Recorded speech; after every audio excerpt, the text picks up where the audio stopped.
हमारे नबी हज़रत मोहम्मद मुस्तफ़ा सल्लल्लाहु ताला अलैहि वसल्लम और बकरियाँ चराने का वाक़या। हमारे नबी हज़रत मोहम्मद मुस्तफ़ा सल्लल्लाहु ताला अलैहि वसल्लम को उनकी वालिदैन की वफ़ात के बाद दाई हलीमा ने पाला था। एक बार का वाक़या आया है कि दाई हलीमा की एक छोटी बेटी थी जो कि हमारे नबी की मुँह बोली बहन थी। हमारे नबी बचपन से ही बहुत ही खूबसूरत शक्ल व सीरत के थे। तो एक दफ़ा दाई हलीमा की बेटी अपनी अम्मा से ज़िद करने लगी कि ऐ अम्मा, मोहम्मद को भी मेरे साथ बकरियां चराने भेज दो क्योंकि मोहम्मद के बिना मेरा दिल नहीं लगता।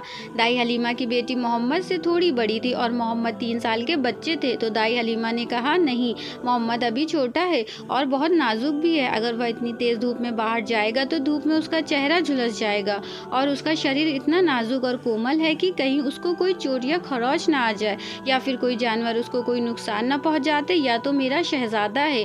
अपनी अम्मा के इतना मना करने पर भी दाई हलीमा की बेटी जिद करने लगी कि नहीं अम्मा, जब मोहम्मद मेरे साथ जाता है तो आपको पता भी है कि धूप में बादल का एक टुकड़ा आकर वो हमारे ऊपर साया कर देता है और तो जंगल के सभी जानवर मेरे भाई मोहम्मद को सजदा भी करते हैं। इतना सुनने पर दाई हलीमा ने इजाज़त दे दी। अगले दूसरे दिन मोहम्मद अपनी बकरियाँ और अपनी बहन के साथ रोज़ बकरी चराने जाने लगे। फिर एक दिन दाई हलीमा ने हमारे नबी हज़रत मोहम्मद मुस्तफ़ा सल्लल्लाहु ताला अलैहि वसल्लम को बकरियां चराने से रोक दिया और कहने लगी, बेटा, अब मैं तुम्हें और परेशानी नहीं दे सकती। दाई हलीमा ने कहा, ए बेटे, मुझे तुमसे बहुत मोहब्बत है, तुम्हारी दूरी मुझसे बर्दाश्त नहीं होती और तो और तुम मेरे पास बहुत अजीज अमानत हो। अब तुम बकरियां चराने नहीं जाओगे, अब तुम सिर्फ घर में रहोगे। इस तरह से दाई हलीमा ने हज़रत मोहम्मद को बकरियां चराने से रोक लिया। फिर हमारे नबी दूसरे दिन अपनी बहन के साथ बकरियां चराने नहीं गए और तीसरे दिन भी नहीं गए। ऐसे कई दिन गुजर गए,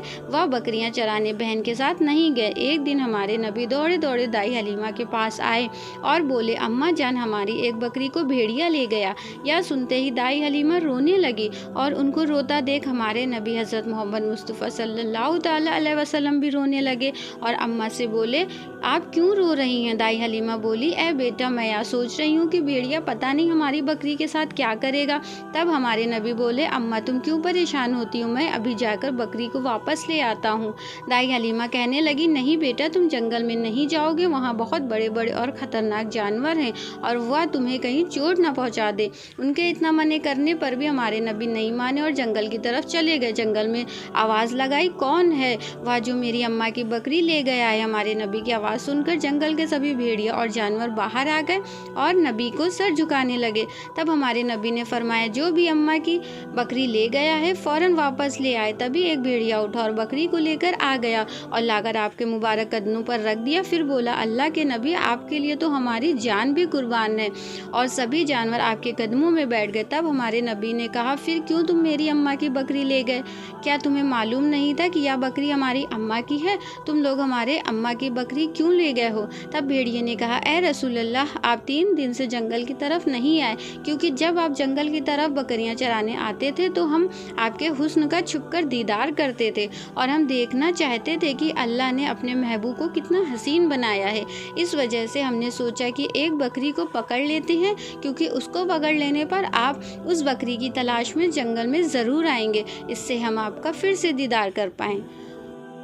और उस जंगल में काफ़ी खूंखार जानवर भी थे, जैसे शेर, चीता और बड़े बड़े भी जानवर और भेड़िया जो बकरी के लिए दुश्मन है, लेकिन फिर भी उन लोगों ने बकरी को कुछ नहीं किया।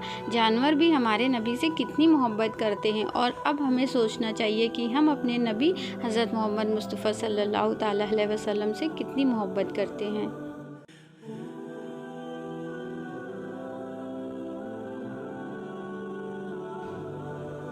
तो दोस्तों, अगर आपको मेरी दीनी तालीम की वीडियो पसंद आई हो तो मेरे चैनल को ज़्यादा से ज़्यादा लाइक, शेयर, सब्सक्राइब करें, जिससे आपकी दुनिया और आखिरत दोनों बेहतर होगी।